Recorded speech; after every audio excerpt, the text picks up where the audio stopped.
ఈ రాష్ట్ర ప్రభుత్వ పర్యవేక్షణ లోపం వల్ల మన రాష్ట్ర ప్రజలకు, ముఖ్యంగా హైదరాబాద్ మహానగర ప్రజలకు జరిగిన ఒక తీరని నష్టం మీ అందరి దృష్టికి, ప్రజల దృష్టికి తీసుకురావాలన్న ఉద్దేశంతో ఇవాళ ఈ సమావేశం నిర్వహించడం జరుగుతోంది. నిన్న మొన్న పత్రికలన్నీ కూడా చాలా వివరంగా రాశాయి. నీట మునిగిన సుంకిశాల పంప్ హౌస్ అని, తర్వాత చాలా వివరంగా, ఒకటి కాదు, కూలిన సుంకిశాల గోడ అని, చాలా డీటెయిల్డ్గా ఏ రకంగా రాష్ట్ర ప్రజల సంపద, కోట్లాది రూపాయల సంపద ఏ రకంగా నీట మునిగిందో ఇవన్నీ కూడా చాలా వివరంగా, చాలా వివరణాత్మకంగా ప్రజల దృష్టికి అన్ని పత్రికలు కూడా తీసుకొని వచ్చినాయి. అయితే ఈ సుంకిశాల గురించి వివరంగా మీకు చెప్పాల్సిన బాధ్యత ప్రధాన ప్రతిపక్షంగా, ముఖ్యంగా ఈ ప్రాజెక్టును ముందుకు తీసుకుపోయిన పార్టీగా మా అందరి మీద ఉందని మేము అనుకుంటాం. హైదరాబాద్ తాగునీటి అవసరాల కోసం ఈ ప్రతిపాదన కొత్తది కాదు. హైదరాబాద్ తాగునీటి అవసరాలు భారతదేశంలో ఉన్న మహానగరాల్లో వేగంగా ఎదిగి మొత్తం ఒక విశ్వనగరంగా ఎదిగే సత్తా ఉన్న నగరం హైదరాబాద్ అనే సంకల్పంతో గతంలో కోట్ల విజయభాస్కర్ రెడ్డి గారు ముఖ్యమంత్రిగా ఉన్నప్పుడు 91, 92 ఆ ప్రాంతంలో అనుకుంటా ఈ ప్రాజెక్టుకు ఆనాడు ప్రతిపాదన చేయడం జరిగింది అప్పటి కాంగ్రెస్ ప్రభుత్వం. తదనంతరం ఈ ప్రాజెక్టుకు శంకుస్థాపన కూడా జరిగింది. జరిగితే అప్పుడు నల్గొండ జిల్లా రైతులు మా సాగునీటి అవసరాలు తీరకుండా కృష్ణా జలాలను మీరు ఎట్లా తీసుకొని పోతారు తాగునీటి కోసం, హైదరాబాద్ కోసం అంటూ ఆనాడు పెద్ద ఎత్తున ఆందోళన చేసినారు. పోలీస్ కాల్పులు కూడా జరిగినాయి. జరిగితే ఆ రోజుల్లో రైతులు చాలామంది గాయపడ్డారు. అక్కడ జరిగిన ఘర్షణల్లో నాకు గుర్తున్నంత వరకు, సబ్జెక్టు కరెక్షన్, ఒక సబ్ ఇన్స్పెక్టర్ కూడా చనిపోయాడు. అంత బీభత్సమైన పోరాటం ఆనాడు నల్గొండ జిల్లాలో జరిగింది. దాంతో ఇంత ఘర్షణ జరిగిన తర్వాత, ఇంత గొడవ జరిగిన తర్వాత ఆ పథకం మొత్తంగా అటకెక్కింది, మర్చిపోయారు.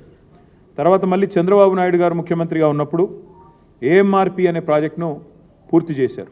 ఎలిమినేటి మాధవరెడ్డి గారి పేరు మీద ప్రాజెక్టు పెట్టి దాన్ని పూర్తి చేసినప్పుడు మళ్ళీ తాగునీరు హైదరాబాద్కి ఇవ్వాలి సుంకిశాల నుండి అనే ప్రతిపాదన మళ్ళీ మీదకి వచ్చింది.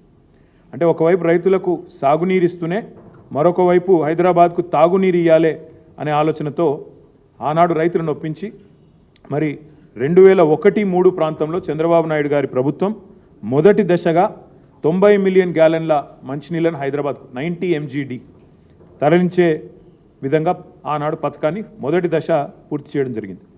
ఆ తర్వాత రాజశేఖర్ రెడ్డి గారి హయాంలో 2-3 దశల్లో కృష్ణా ఫేజ్ 2, ఫేజ్ 3 అని పెట్టి 90 MGD చొప్పున మళ్ళీ ఒక 180 MGDని మళ్ళీ తెర మీదకి తీసుకొస్తే ఆ రోజు అప్పుడున్న పరిస్థితుల్లో రైతులు మళ్ళీ మాకు ఈ ప్రభుత్వం మీద నమ్మకం లేదు, మా తెలంగాణ వస్తుంది, వచ్చినాక ఆనాడు తీసుకుంటామని చెప్పి రైతులు ఆందోళన చేయడంతో మళ్ళీ వెనక్కిపోయింది.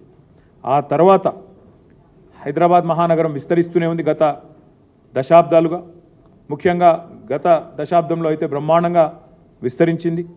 హైదరాబాద్ పెరుగుతున్న నీటి అవసరాలు, తాగునీటి అవసరాలను దృష్టిలో పెట్టుకొని పెద్దలు కేసీఆర్ గారు మరి ఒకవైపు వాయువేగంతో సాగునీటి ప్రాజెక్టులు కడుతూ రైతుల్లో ఒక విశ్వాసాన్ని నింపి, కృష్ణానది మీద అటు పైన మనకు తుమ్మిళ్ళ కావచ్చు, ఇంకా ఇతర పథకాలు కావచ్చు, అదేవిధంగా పెండింగ్లో ఉన్న కల్వకుర్తి, నెట్టెంపాడు, భీమా అవ ప్రాజెక్టులన్నింటినీ వాయువేగంతో పూర్తి చేయడం కావచ్చు, అదేవిధంగా మళ్ళీ సీతారామ లాంటి ప్రాజెక్టు ఖమ్మం జిల్లాలో కావచ్చు, అదేవిధంగా కాళేశ్వరం కావచ్చు, ఇవన్నీ ఏకకాలంలో తీసుకోవడంతో రాష్ట్రంలోని రైతుల్లో కాన్ఫిడెన్స్ వచ్చింది. మా సాగునీటికి డోకా లేదు, మా సాగునీటి అవసరాలకు ఇబ్బంది లేదు, కాబట్టి మంచినీరు ఎక్కడి నుంచైనా తీసుకోవడానికి ఏ అభ్యంతరము లేదని చెప్పి రైతుల్లో ఒక విశ్వాసం నింపిన తర్వాత మేము మా ప్రభుత్వంలో ఈ సుంకిశాల అనే ప్రాజెక్టును మళ్ళీ తిరిగి పునరుజ్జీవం చేసి మర్చిపోయిన ప్రాజెక్టును, మరుగునబడ్డ ప్రాజెక్టును మళ్ళీ తెర ముందుకు తీసుకొని రావడం జరిగింది. ఒక్క మాట ఇక్కడ మీకు అర్థం కావాలి అంటే, ఇప్పుడే నేను చెప్పిన ఎలిమినేటి మాధవరెడ్డి ప్రాజెక్టు ఏఎంఆర్పి ద్వారా నీటిని ఎత్తిపోయాలంటే నాగార్జున సాగర్లో 510 అడుగులు ఆ పైన నీరు ఉంటేనే ఆ నీళ్ళు లిఫ్టింగ్ సాధ్యమవుతుంది. సుంకిశాల విషయంలో మేము తీసుకున్న నిర్ణయం ఏంటి అంటే 510 ఉంటేనే, 510 హైట్ ఉంటేనే, 510 ఫీట్ ఉంటేనే ఏఎంఆర్పి లిఫ్టింగ్ స్టార్ట్ అవుతుంది. కానీ సుంకిశాల విషయంలో మేము తీసుకున్న నిర్ణయం ఏంటి అంటే నాగార్జున సాగర్లో డెడ్ స్టోరేజ్ ఉన్నా 462 నాగార్జున సాగర్లో 462 feet is the dead storage. అక్కడ ఆ లెవెల్లో పెట్టి హైదరాబాద్ లాంటి మహానగరానికి ఏ డోకా లేకుండా మనం తీసుకోవాలి, వాటర్ తీసుకోవాలి, తీసుకొని అక్కడే ట్రీట్మెంట్ చేసి నాగార్జున సాగర్లో 462 ఫీట్ అంటే కేవలం 132 టీఎంసీ మాత్రమే ఉంటుంది. ఆ స్థాయిలో కూడా హైదరాబాద్ మహానగరానికి భవిష్యత్తు మీద ముందు చూపుతో రాబోయే 50 ఏళ్లకు సరిపడా నీళ్లు హైదరాబాద్కి ఎప్పటికప్పుడు అందుతూ ఉండాలన్న ఉద్దేశంతో ఈ ప్రాజెక్టుకు పెద్దలు కేసీఆర్ గారు శ్రీకారం చుట్టడం జరిగింది. ఆ రోజు మంత్రులుగా గౌరవనీయులైన పెద్దలు మహమూద్ అలీ గారు కానీ, సబితక్క కానీ, తలసాని గారు కానీ, అదేవిధంగా నేను మున్సిపల్ మంత్రిగా ఆనాడు మా గౌరవ శాసనసభ్యులు హైదరాబాద్ రంగారెడ్డి వాళ్ళందరం కూడా ఆనాడు స్వయంగా సుంకిశాల దాకా పోయి అక్కడే ఫౌండేషన్ కార్యక్రమం ఆనాడు ముఖ్యమంత్రి గారి ఆదేశంతో వేసి ఈ 2 ముఖ్యమైన జిల్లాలకు సంబంధించి నల్గొండ జిల్లా వాళ్ళు మొత్తం కూడా శాసనసభ్యులు అదేవిధంగా మంత్రి గారు అందరం కూడా కలిసి నల్గొండ, రంగారెడ్డి, హైదరాబాద్, ఎందుకంటే ఇది హైదరాబాద్కి మాత్రమే మంచినీరు కాదు, ఎన్ రూట్ ఉండే విలేజెస్కి అదేవిధంగా పారిశ్రామిక అవసరాలకి అన్నింటికి సంబంధించిన ప్రాజెక్ట్ కాబట్టి రాబోయే 50 ఏళ్ల పాటు హైదరాబాద్ మంచినీళ్ళ అవసరాలు తీర్చే ప్రాజెక్ట్ కాబట్టి దీనికి అంతటి ప్రాముఖ్యతనిస్తూ మేము తాగునీటికి ఎలాంటి డోకా లేకుండా ఈ పథకానికి రూపకల్పన చేయడమే కాకుండా శరవేగంగా ముందుకు తీసుకొని పోయే ప్రయత్నం చేసినాం. ఇక్కడ ఇంపార్టెంట్ పాయింట్ ఏంటి అంటే మనం ఈరోజు కనుక చూసినట్టయితే ఈ మొత్తంగా నగరం కోసం మన హైదరాబాద్ మహానగరం కోసం ఏర్పాటు చేసిన ఈ పథకంలో 3 పైప్ లైన్ల ద్వారా సుంకిశాల నుంచి కోదండాపూర్ వరకు 3 ప్యారలల్ పైప్ లైన్స్ నిర్మాణం జరుగుతుంది.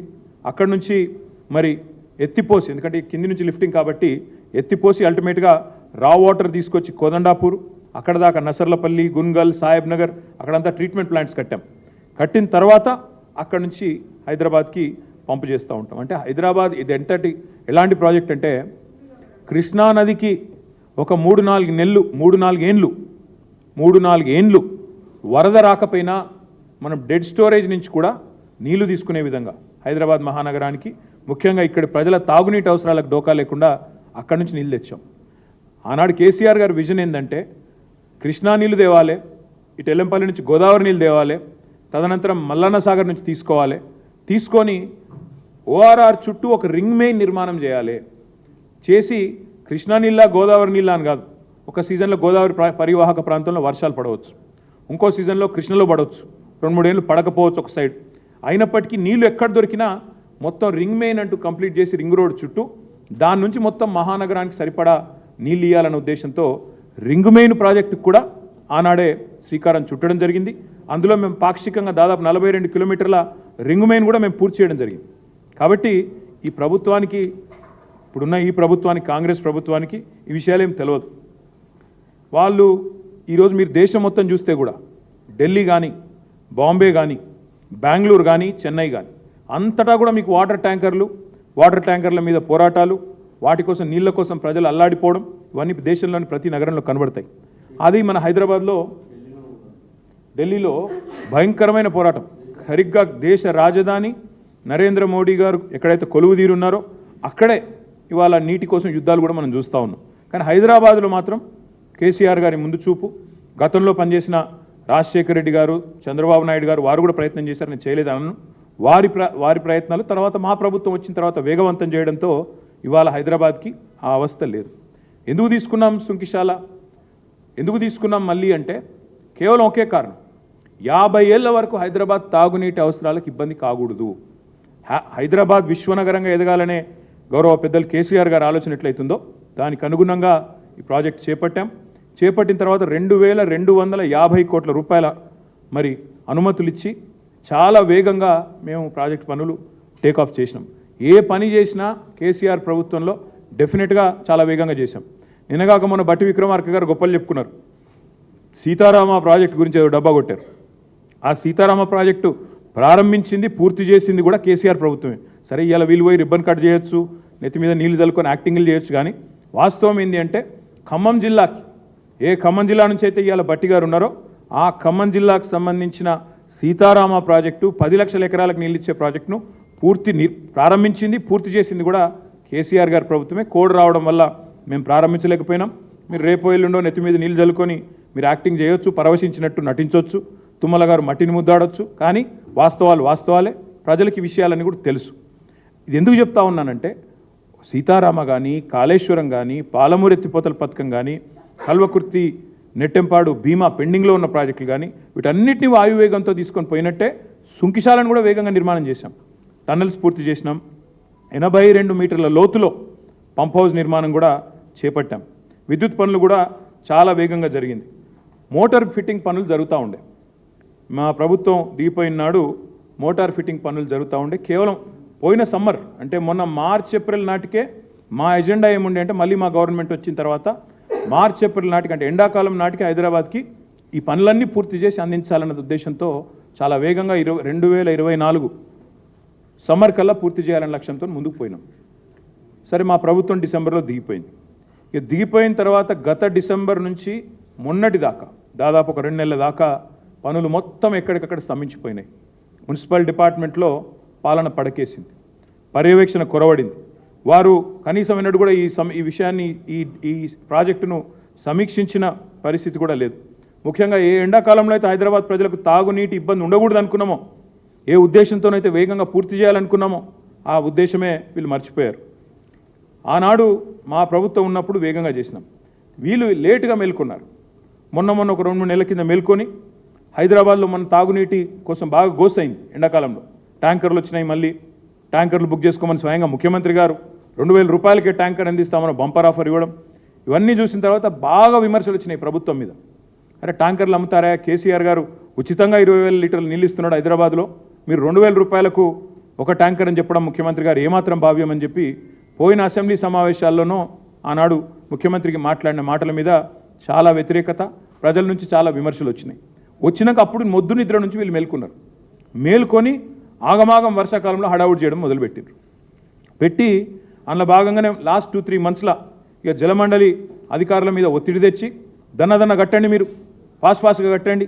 సరే, ఇన్ని రోజులు దున్నపోతులాగా నిద్రపోయినాం కానీ ఇప్పుడన్నా ఫాస్ట్ కట్టండి అని ఒత్తిడి తెస్తే ఆగమాగం ఈరోజు ఎట్లా చేసినారంటే వీళ్ళ తప్పిదం వల్ల. నేను నిన్న రాత్రి ఒక జలమండలి ఉన్నతాధికారితో కూడా చాలా వివరంగా మాట్లాడినా, అడిగిన ఏం జరిగింది. తర్వాత కొంతమంది రిటైర్డ్ అధికారులతో నేను మాట్లాడిన ఫోన్ చేసి ఏం జరిగింది, ఈ ప్రమాదం ఎందుకు జరిగింది అని. నేను ఇంకొక మాట అడుగుతా ఉన్నా. ఈ ప్రమాదం జరిగిన రోజు ఆగస్టు 2 ఉదయం శాసనసభ సమావేశాలు జరుగుతూ ఉన్నాయి. శాసనసభ సమావేశాలు జరుగుతున్నప్పుడు ఏ విపత్తు సంభవించినా, ఏ ఇబ్బంది తలెత్తినా, ఏ ప్రమాదం జరిగినా వెంటనే శాసనసభ సమావేశాల్లోనే సభ్యులందరికీ తెలియజేసే విధంగా, రాష్ట్ర ప్రజలందరికీ తెలియజేసే విధంగా ప్రభుత్వం ప్రకటన ఇవ్వాల్సి ఉంటుంది. అది ప్రభుత్వం బాధ్యత, సాంప్రదాయం. ఏ విపత్తు అయినా, ఏ మంచి వార్త అయినా, ఎట్లయితే మన ఎస్సీ కేటగరైజేషన్ మీద ఒక సుప్రీంకోర్టు తీర్పు రాగానే వచ్చి దనదన స్వీట్లు పంచుకొని కొద్దిగా హడావుడి చేసినరో, అదే పద్ధతిలో మంచి వార్త వస్తే శాసనసభలోనే ప్రకటించాలా. అదేవిధంగా ఏదైనా విపత్తు సంభవించినా, ఏదైనా ఇబ్బంది తలెత్తినా వెంటనే, ముఖ్యంగా ఈ స్థాయి ఇబ్బంది తలెత్తితే శాసనసభ సమావేశాల్లోనే ప్రభుత్వం వెంటనే ఆ రోజు స్టేట్మెంట్ ఇవ్వాలి. ఈ ఇన్సిడెంట్ అయింది 2 ఆగస్టు ఉదయం. ఆ రోజు శాసనసభ నడిచింది. అప్రాప్రియేషన్ బిల్ అయిపోయింది, ఇంకా గవర్నమెంట్ బిజినెస్ ఏదో నడుస్తూ ఉంది. నేను అడుగుతా ఉన్నా ఈ ప్రభుత్వాన్ని, ఆ రోజు ఈ విపత్తు సంభవించిన విషయం మీకు తెలియదా, లేదా తెలిసి దాచినరా? శాసనసభ సమావేశాలు జరుగుతున్నాయి కాబట్టి గవర్నమెంట్ బద్నాం అవుతుందని కావాలని తొక్కిపెట్టినరా? లేదా అసలు మీకు తెలియని కూడా తెలియదా? ఖబర్ కూడా లేదా? ఖబర్ కూడా లేదు అనుకుంటే అంతకంటే సిగ్గుచేయడం ఇంకోట్లేదు. మరి రాష్ట్రంలోని మున్సిపల్ శాఖ ఏం చేస్తున్నట్టు, ఎవరి ఆధ్వర్యంలోనైతే పనులు జరుగుతున్నాయో HMWS వాళ్ళేం చేస్తున్నట్టు, రాష్ట్రంలోని నిఘా వ్యవస్థ ఏం చేస్తున్నట్టు, మీ గూఢచారి సంస్థలు ఏం చేస్తున్నట్టు, అసలు మీకు ఖబర్ లేదనుకుంటే సిగ్గుచేటు. మీకు తెలవాల, ముఖ్యమంత్రికి, రాష్ట్ర ప్రభుత్వానికి సంఘటన జరిగిన క్షణాల్లోనే సమాచారం రావాలా. ఇంత పెద్ద సంఘటన జరిగి కోట్ల రూపాయల ప్రజాధనం నష్టమైతే తెలియదు అంటే సిగ్గుచేటు. తెలుసు అంటే 100% నేను ఆరోపిస్తా ఉన్నా. మీకు తెలుసు, ముమ్మాటికి తెలుసు, పక్కా తెలుసు మీకు. కానీ మీరు వారం రోజులు దాచిపెట్టారు. వారం రోజులు దాచిపెట్టి గోప్యత మెయింటైన్ చేయాల్సిన అవసరం ఏమొచ్చింది? ఇది మీ తప్పని మీకు తెలుసు, మీరు చేసింది తప్పని తెలుసు, ఇది మీ నిర్వాహకం వల్ల, మీరు ఆగమాగం చేయడం వల్ల జరిగిందని తెలుసు. ఇంజనీర్లు చెప్తా ఉన్నారు, వద్దనంగా ఆగమాగం పనులు స్టార్ట్ చేసి వద్దనంగా గేట్లు బిగించారు సార్. ఫ్లో వస్తుంది, వరద వస్తుంది అని చెబితే వినకుండా ఇవాళ తొందరగా పూర్తి చేయాలని చెప్పి మాకు ఆదేశాలు పైనుండి వచ్చినాయి. ఏవైతే పంప్ హౌస్లో పనులు పూర్తయి మోటార్ల బిగింపు జరిగే వరకు టన్నలు, అదేవిధంగా ఈ రిటైనింగ్ వాల్ ఏదైతే కట్టినారో వాటిని గేట్లు అమర్చే క్రమంలో ఆ టన్నల్కి మీరు వరద కాలంలో పెట్టకుండా కొద్ది కాలం తర్వాత పెడదామని అధికారులు చెప్పినా వినకుండా ఈరోజు హడావుడిగా గేట్లు అమర్చడం వల్ల ఈ నష్టం జరిగింది. మొత్తం ఆ వీడియోలో మీకు చూపెడదాం అనుకున్న వీడియో కూడా మీరు అందరు చూసే ఉంటారు. సోషల్ మీడియాలో ఇప్పటికే విస్తృతంగా తిరుగుతూ ఉంది ఆ వీడియో. తప్పకుండా నేను మిమ్మల్ని ప్రభుత్వాన్ని అడిగేది, ఇంజనీర్ల పర్యవేక్షణ లేకుండా, పురపాలక శాఖ అజమాయిషీ లేకుండా ఈ రకమైన ప్రమాదం ఏదైతే జరిగిందో, అదృష్టవశాత్తు కూలీలు షిఫ్టులు మారే టైంకి ప్రమాదం జరిగింది. లేకపోతే అక్కడ ఎంతమంది మరణించేవారో లెక్క కూడా లేదు. అంత పెద్ద ప్రమాదం ఇది. 2 ఎక్స్పాన్షన్ జాయింట్ల మధ్యన ఉన్న రిటైనింగ్ వాల్ మొత్తం కొట్టుకుపోయింది. అందుకే నేననేది, మా పార్టీ అనేది, ఈరోజు మంచి జరిగితే మా ఖాతాలో వేసుకోవాలా, చెడు జరిగితే మాత్రం వాళ్ళ ఖాతాలో వేయాలనే చిల్లర ప్రయత్నం ఏదైతే ఈ ప్రభుత్వం చేస్తుందో ఇది పూర్తి స్థాయిలో ఈ ప్రభుత్వం యొక్క వైఫల్యం. ఎందుకంటే 9వ నెల ఈ ప్రభుత్వం వచ్చి 8 నెలలు పూర్తయింది. 9వ నెలలో అడుగుపెట్టారు. మరి 9 నెలల్లో ఈ ప్రభుత్వం ఈ ప్రాజెక్టును పర్యవేక్షించకుండా, ఏం జరుగుతుందో తెలుసుకోకుండా, కనీసం పట్టించుకోకుండా, మున్సిపల్ శాఖ మంత్రి లేకపోవడం వల్ల, ప్రత్యక్ష పర్యవేక్షణ లేకపోవడం వల్ల, అక్కడ అధికారుల మీద అజమాయిషీ లేకపోవడం వల్ల ఈ రకంగా ఈ లీకేజీ ద్వారా ఒత్తిడి పెరిగి మొత్తంగా ఈ ప్రమాదం జరిగిందని చెప్పి వాళ్ళ అధికారులు చెప్తా ఉన్నారు. ఒక్క మాట మాత్రం పక్కాగా చెప్పాలా, ఇది 100% this is the failure of the chief minister. ఇందులో ఎవరి ఫెయిల్యూర్ కాదు. పక్కాగా మున్సిపల్ శాఖ తన దగ్గరే పెట్టుకొని ఆ శాఖను గాలి కొదిలేసిన ముఖ్యమంత్రిదే దీని ప్రధానమైన బాధ్యత. ఇలాంటి భారీ ప్రాజెక్టులు కట్టేటప్పుడు పర్యవేక్షించాలి, మానిటర్ చేయాలి, ఎవ్రీడే చూడాలి. తప్పకుండా ప్రభుత్వం మీరు ఇవాళ ప్రజలకు మీరు సంజాయిషి ఇవ్వాలి. ప్రమాదం జరిగినట్టు మీకు తెలుసా తెలియదా ముందు చెప్పండి. తెలిస్తే ఎందుకు 1 వీక్ దాచిపెట్టారు, మీ తప్పు లేకపోతే అది కూడా చెప్పండి. అసలు ఇంకొక ముఖ్యమైన మాట నేను అడుగుతా ఉన్నాను. ఇవాళ కేసీఆర్ గారి ప్రభుత్వం ఉన్నప్పుడు, ఆనాడు ఎలక్షన్ కమిషన్ ఎలక్షన్ కోడ్ ఉన్నప్పుడు మేడిగడ్డలో ఒక సంఘటన జరిగింది. మేమేం దాయలేదే, వెంటనే పత్రికల్లో వచ్చింది. మేమందరం కూడా, మీరు చూశారు, మేము కూడా చూసినాం. ఆ తర్వాత ప్రతిపక్ష నాయకులు, మేమేం గోప్యత మెయింటైన్ చేయలేదు, జరిగింది ప్రమాదం అని చెప్పాం. అప్పుడు ఎలక్షన్ కోడ్ ఉండే, ఎలక్షన్ కమిషన్ కంట్రోల్లో ఉండే, వాళ్ళు బాధ్యత తీసుకున్నారు, అధికారులు చూశారు.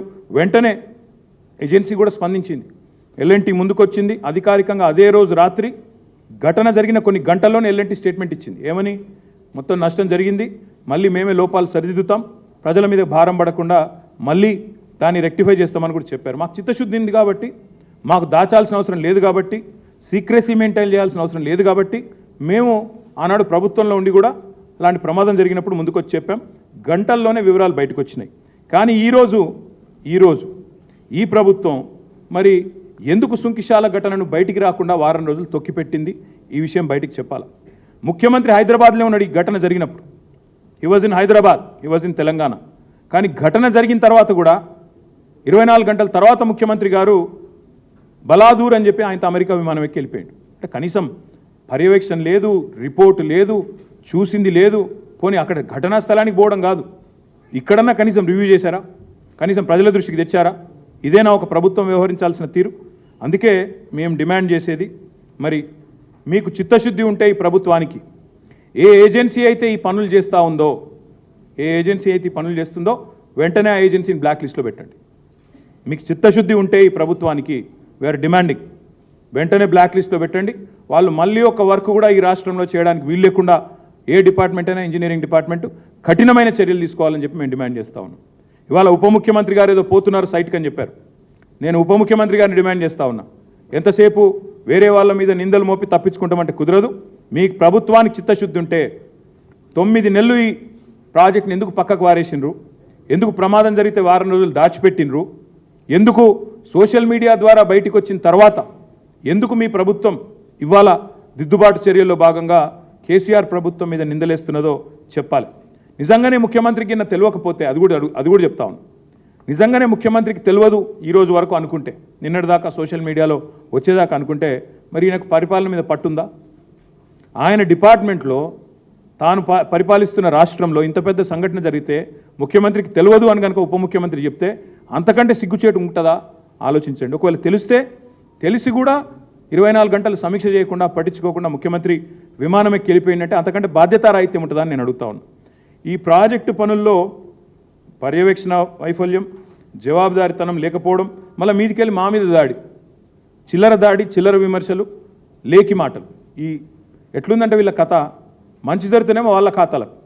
కేసీఆర్ ప్రభుత్వం నోటిఫికేషన్లు ఇస్తుంది, కేసీఆర్ ప్రభుత్వం పరీక్ష పెడుతుంది, కేవలం కాగితాలు ఇచ్చే పని మాత్రం మిగిలిపోయింది. కోర్టు అడ్డం వచ్చింది, ఏదో కోర్టులో స్టే వస్తే ఆగిపోయింది. ఆ ఉద్యోగాలేమో నేను ఇచ్చినా అని చెప్పి డబ్బా కొట్టుకుంటారు. మేమిచ్చిన ఉద్యోగాలను బడ్జెట్లో స్పీచ్లు కొడతారు. కానీ ఈ ప్రాజెక్టు మాత్రం ఇవాళ ఏదో చిన్న సంఘటన జరిగింది, ప్రాజెక్టులో జరుగుతుంటాయి. కానీ పర్యవేక్షించాల్సింది, మానిటర్ చేయాల్సింది, బాధ్యులుగా చర్యలు తీసుకోవాల్సిన ప్రభుత్వం మళ్ళీ 9 నెలల కింద 10 నెలల కింద ఉండే ప్రభుత్వాన్ని నిందించి బాధ్యత నుంచి తప్పించుకునే ప్రయత్నం ఏదైతే చేస్తూ ఉందో ఇది సిగ్గుచేటు.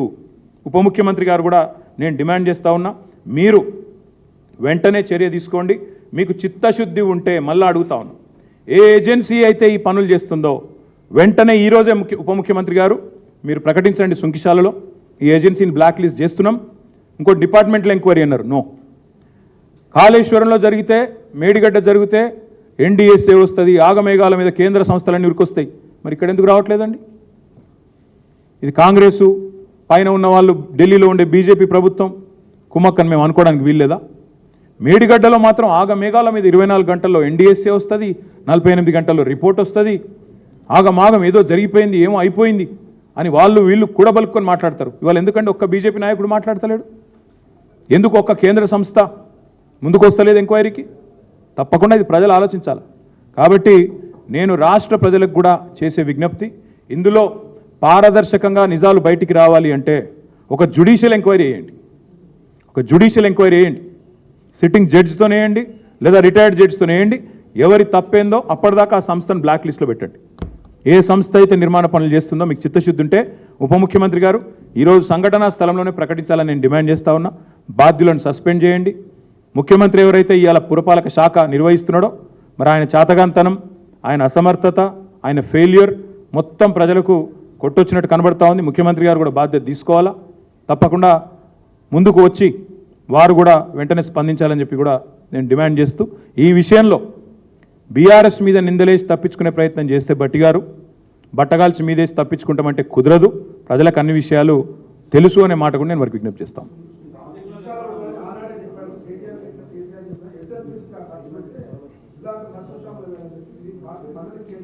మళ్ళీ చెప్తా ఉన్నా, ఎస్ఎల్బీసీ ఒకవైపు చేశాము, సాగునీటి ప్రాజెక్టులన్నీ వాయువేగంతో పూర్తి చేశాము. ఎస్ఎల్బీసీ ఒక ప్రత్యేకమైన సమస్య, అందులో ఒక టనల్ బోరింగ్ మెషిన్ ఇరుక్కొని పోయి కూడా దశాబ్దం అయిపోయింది. కాబట్టి ఆ పనులు కూడా ముందుకు తీసుకొని పోయాము అన్నాడు కేసీఆర్ గారి నేతృత్వంలో. అది కూడా పూర్తి చేసేవాళ్ళమే. ఉదయ సముద్రం ట్రయల్ రన్ కూడా పూర్తి చేశాం నల్గొండ జిల్లాలో. కాబట్టి చైర్మన్ గారికి కానీ ఇంకెవరికి కానీ ఆందోళన అవసరం లేదు. తాగునీటికి సాగునీటికి లింక్ ఏమీ లేదు. సాగునీటి అవసరాలు సవ్యంగా పూర్తి స్థాయిలో పూర్తి చేస్తూనే ఇంకోవైపు తాగునీటి అవసరాల కోసం సుంకిశాల చేపట్టాం. కాబట్టే రైతులు ప్రొటెస్ట్ చేయలేదు. అదే కాంగ్రెస్ ప్రభుత్వం తీసుకున్నప్పుడేమో ప్రొటెస్ట్ చేసినారు. ఎందుకు? మా సాగునీటి అవసరాలు పూర్తి చేయకుండా తాగునీటి కోసం హైదరాబాద్కి ఎట్లా తీసుకుపోతారని ఆందోళన అయింది, గొడవలైనాయి, ఆఖరికి ఒక ఎస్ఐ చచ్చిపోయిండు. కాబట్టి మేము రైతులను సాటిస్ఫై చేసి మీకు ఇబ్బంది కాదు, మీ సాగునీరు ఇస్తామని విశ్వాసం నింపి, భరోసా నింపి చేసినాం. కాబట్టే ఎలాంటి ఆందోళన కూడా రాలేదు. ఇవాళ జరిగిన వైఫల్యం మాత్రం 100% కాంగ్రెస్ ప్రభుత్వ వైఫల్యం, రేవంత్ రెడ్డి వైఫల్యం, మున్సిపల్ శాఖ వైఫల్యం. తప్పకుండా వారే బాధ్యత తీసుకోవాలి, ఏజెన్సీని బ్లాక్ లిస్ట్లో పెట్టాలనేది మా డిమాండ్. బట్టి విక్రమార్క గారి ఆలోచన విధానం లోపభూయిష్టంగా ఉంది. ప్రాబ్లం ఏంటంటే ఈ దివాలా కోర ఆలోచన విధానం ఏదైతే ఉందో ఇది లోపభూయిష్టం. ఏది జరిగినా ఎట్లుందంటే కొంతమంది ఏమో అక్కడ నెహ్రూ గురించి మాట్లాడతారు. ఇక ఇక్కడ ఏంటంటే వీళ్ళకి పాపం ఏది జరిగినా కేసీఆర్ను 10 ఏళ్ళ నుంచి తిట్టుడే, వాళ్ళకి ఇంకేం తెలియదు, అడ్మినిస్ట్రేషన్ రాదు, రాష్ట్రంలో ఏం జరుగుతుందో తెలియదు. నేను అడుగుతా ఉన్నానండి, ఇవాళ రాష్ట్రంలో ఏముందండి పరిస్థితి? నిన్నటికి నిన్న మళ్ళీ హైదరాబాద్లో ఓల్డ్ సిటీలో ఇంకో మర్డర్ జరిగింది. ఎన్నిసార్లు రాస్తారండి పత్రికలు కూడా? 30 రోజుల్లో 28 మర్డర్లు. ఎన్ని రోజులు రాయాలి పత్రికలు, టీవీలు కూడా? వాళ్ళ నిన్నటిదాకా వీళ్ళకు బాకాలు దిన పత్రికలే రాస్తున్నాయి. వాళ్ళ సపోర్టర్సే మాట్లాడుతున్నారు హైదరాబాద్లో లా అండ్ ఆర్డర్ అదుపులో లేదని. వీళ్ళ చేతుల్లో ఏది లేదు, కరెంట్ సరిగా నడవదు, మంచినీళ్ళు ఇచ్చే ముఖం లేదు, లా అండ్ ఆర్డర్ మెయింటైన్ చేయరాదు. ఆఖరికి ప్రాజెక్టులు ఏవైతే మేము స్టార్ట్ చేసినామో 9 నెలలు బందోబస్తుగా ఉన్నది ఎగ్దం కూలిపోయిందట. ఎట్లా కూలిపోద్దండి?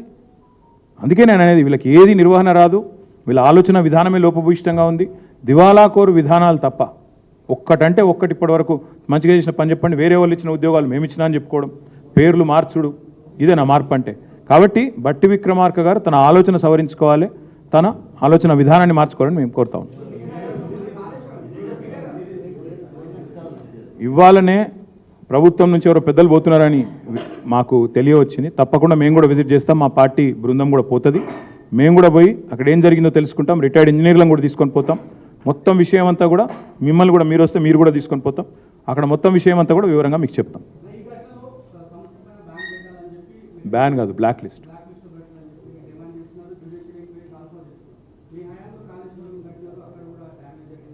చేయమనండి వద్దన్నాం మేము, చేస్తూనే ఉన్నారు కదా బ్రదర్. ఇప్పుడు సింపుల్ విషయం, మేడిగడ్డ మీద ఆల్రెడీ ఒక కమిషన్ వేసిండ్రు, వాళ్ళు ఏదో విచారణ చేస్తూనే ఉన్నారు, డిపార్ట్మెంటల్ ఎంక్వైరీ నడుస్తూనే ఉంది. మొన్న మేమందరం మేడిగడ్డకు పోయి వచ్చినాం, 10 లక్షల క్యూసెక్కులు పోతుంటే కూడా చెక్కు చెదరకుండా ఉంది. వీళ్ళు చేసిన ప్రచారం అంతా చిల్లర ప్రచారం అని తేలిపోయింది. ఎన్నికల్లో లాభం కోసం చిల్లర మాటలు మాట్లాడినరు. కాళేశ్వరం కొట్టుకపోయింది, 1,00,000 కోట్లు కొట్టుకపోయినాయని కేసీఆర్ మీద ఆరోపణలు అయితే చేసినరో అవంతా చిల్లర మాటలు, చిల్లర విమర్శలు అనేది మళ్ళొక్కసారి తేలిపోయింది. మీరు పోతానంటే మళ్ళీ రేపు వెళ్ళిన మళ్ళీ పోదామంటే పోదాం. 10 లక్షలు 12 లక్షల క్యూసెక్కులు పోతున్నా దివ్యంగా అది అట్లే మంచిగానే ఉంది. వీళ్ళు చేసిన ప్రచారమే దివాలా కోరు ప్రచారం అని తేలిపోయింది. ఇంకేం చెప్పాలి మీకు? ఇక నేను వాళ్ళ కాలమే సమాధానం చెప్తుంది కదా, ప్రకృతే సమాధానం చెప్తుంది వీళ్ళ చిల్లర మాటలకు.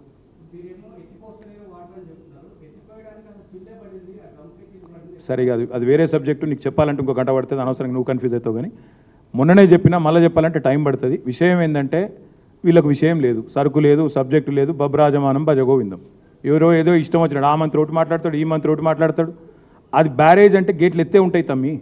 వరద వచ్చినప్పుడు ఎప్పుడైనా బ్యారేజ్ గేట్లు ఎత్తే పెడతారు. నువ్వు ప్రకాశం బ్యారేజ్కో ధవళేశ్వరం బ్యారేజ్కో గేట్లు ఎత్తే ఉంటాయి. ఎప్పుడు బ్యారేజ్ గేట్లు దించుతారు? వరద లేనప్పుడు, అప్పుడప్పుడు నీళ్లు నిల్వ ఉంచుకోవాలనుకున్నప్పుడు మాత్రమే బరాజ్ గేట్లు దించుతారు. ఇప్పుడు అక్కడ పంపింగ్కి ఏ ఇబ్బంది లేదు. కన్నెపల్లి పంప్ హౌస్ ఏదైతుందో మేడిగడ్డ మీద 24 కిలోమీటర్ల మీద ఉంటుంది. 10 లక్షల క్యూసెక్కులలో కేవలం ఒక 0.4% అంటే జస్ట్ 40,000 క్యూసెక్స్ మనం ఒక చిన్న ఛానల్ ద్వారా అటు డైవర్ట్ చేయగలిగితే ఇవాళ కన్నెపల్లి పంప్ హౌస్ దివ్యంగా నడుపుకోవచ్చు. ఇది మీరు ఏ ఇంజనీర్ని అడిగినా చెప్తాడు. మేము పాపం అక్కడ పోయిన ఇంజనీర్ని అడిగినాం, వాళ్ళ ముఖంలో పాపం ఎట్లా ఎంత బాధ ఉందంటే, ఇంతమంది ప్రాజెక్ట్ని వీళ్ళు అనవసరంగా బదనాం చేస్తున్నారు సార్, బయటికి చెప్తేనేమో మా ఉద్యోగాలు పోతాయి, కానీ కేవలం పొలిటికల్ డిసిషన్ సార్, ఈగో అడ్డం వస్తుంది ప్రభుత్వానికి. కాళేశ్వరం అంతెందుకు బ్రదర్, నేను అడుగుతున్నా. ఇలా రోజు వార్తలు వస్తున్నాయి, అన్నపూర్ణలోకి నీళ్లు, రంగనాయక సాగర్లకు నీళ్లు, మల్లన్న సాగర్లకు నీళ్లు, కొండపోచమ్మ సాగర్లకు నీళ్లు అని రోజు వార్తలు వస్తున్నాయి. ఇవాళ మరి కాళేశ్వరం ఫెయిల్ అయిపోయాయి, ఖతమే అయిపోయాయి, 1,00,000 కోట్లు వానేవా నీళ్ళల్లో, ఏడికెళ్ళొస్తున్నాయి నీళ్ళు మరి కాళేశ్వరం లెక్కలు కాకపోతే. నేనేమంటున్నా, ఇది ఒక మూర్ఖపు ప్రభుత్వం. వీళ్ళకు ఒక మూర్ఖపు ప్రభుత్వం, ఒక అహంతో కూడుకున్న ముఖ్యమంత్రి. నిజాలు ఒప్పుకోవడానికి బేసిజాలు అడ్డం వస్తున్నాయి వీళ్ళకి. నీళ్ళ విషయంలో కేసీఆర్ ప్రభుత్వం సాధించిన విజయాలను ఓన్ చేసుకోవాలని ఒక కురుస మనస్తత్వం, చాలా కుత్సితమైన మనస్తత్వం. కాబట్టే ఇవాళ కేసీఆర్కి మంచి పేరు రావద్దు. కాళేశ్వరం కొట్టుకుపోయిందంటే కదా, మళ్ళీ ఇలా పంపులు చాలు చేసి నడిపితే మేము నిన్న మొన్నటి దాకా చేసిన ప్రచారం అంతా చిల్లర ప్రచారం అని ప్రజల పలసనైతం. ఇది వాళ్ళ భయం. పంపులు దివ్యంగా నడపవచ్చు, మేము చూసి వచ్చినాం. కాబట్టి అది వేరే సబ్జెక్ట్, దానికి నేను పోను. కానీ ఇవాళ నేను అడిగేది రేవంత్ రెడ్డి చాతగాంతనం, అసమర్థత, ఆయన చేవలేనితనం వల్ల అసెంబ్లీ సమావేశాలు నడుస్తున్నా ప్రకటన చేయలేదు. వారం రోజులు దాచిపెట్టారు. నిజంగా మీది తప్పు కాకపోతే ఎందుకంటే వారం రోజులు దాచిపెట్టాలి? దొంగకు తేలుగుట్టినట్టు ఎందుకు వారం రోజులు దాచిపెట్టినావు? ఎందుకు సోషల్ మీడియాలో వచ్చినాకనే ఇవాళ మా మీద దుమ్మెత్తి పోసే ప్రయత్నం చేస్తున్నావు? నిజంగా నీకు తెలియదు అనుకుందాం ఒక్క నిమిషం, మరి నీకు పరిపాలన మీద పట్టుందా? అది నువ్వు ముఖ్యమంత్రి పదవికి ఫిట్టా? ఇంత పెద్ద సంఘటన జరిగితే నీ డిపార్ట్మెంట్లో నీకు తెలియదు అంటే నువ్వెంత చాతగాని ముఖ్యమంత్రివి, నీకు ఎంత పట్టున్నట్టు పరిపాలన మీద? అది కూడా చెప్పు మరి. Thank you.